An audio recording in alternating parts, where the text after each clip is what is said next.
Good day, everyone. Today, I will be discussing UNESCO's four pillars of education.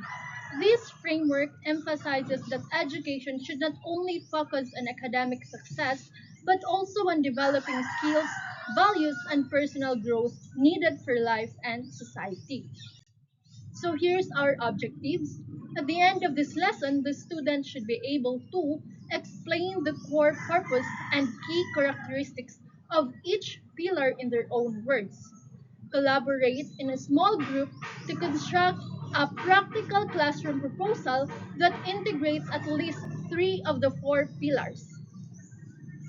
And the last one, demonstrate appreciation for the holistic vision of education by actively engaging in discussions about its importance beyond academic achievement. The introduction.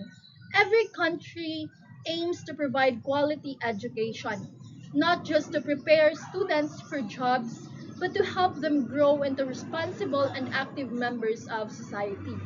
UNESCO's four pillars serve as a guide to achieve this broader purpose of education. So, UNESCO's four pillars of education. These pillars act as guiding principles for education systems worldwide.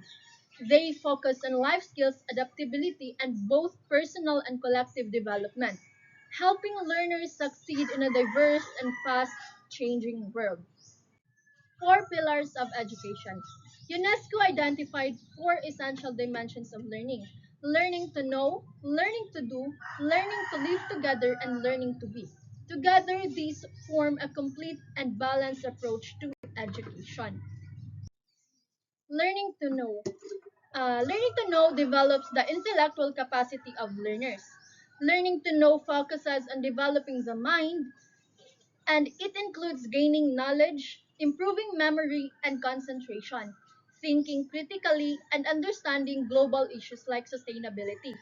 This pillar helps students truly understand the world around them. Okay, next.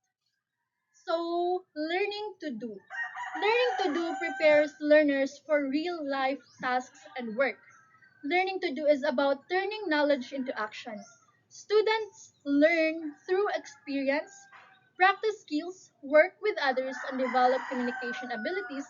This prepares them not just for jobs, but for everyday problem solving and cooperation. So, learning to live together. Learning to live prepares learners for real life tasks and work. Learning to live together teaches students to respect different cultures, beliefs, and people. It promotes empathy, cooperation, and peaceful conflict resolution. This pillar is essential for building understanding and unity in society. So the last pillar is learning to be. This focuses on becoming a complete individual. Learning to be focuses on personal development. It nurtures creativity, responsibility, values, and emotional growth. The goal is to help learners become well rounded individuals who understand themselves and their role in the world.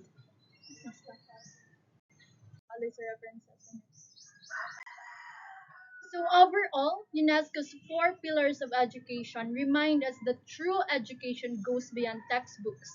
It develops the mind, skills, values, and character of learners, preparing them not only for work but for life. Thank you for listening, and may God bless you all.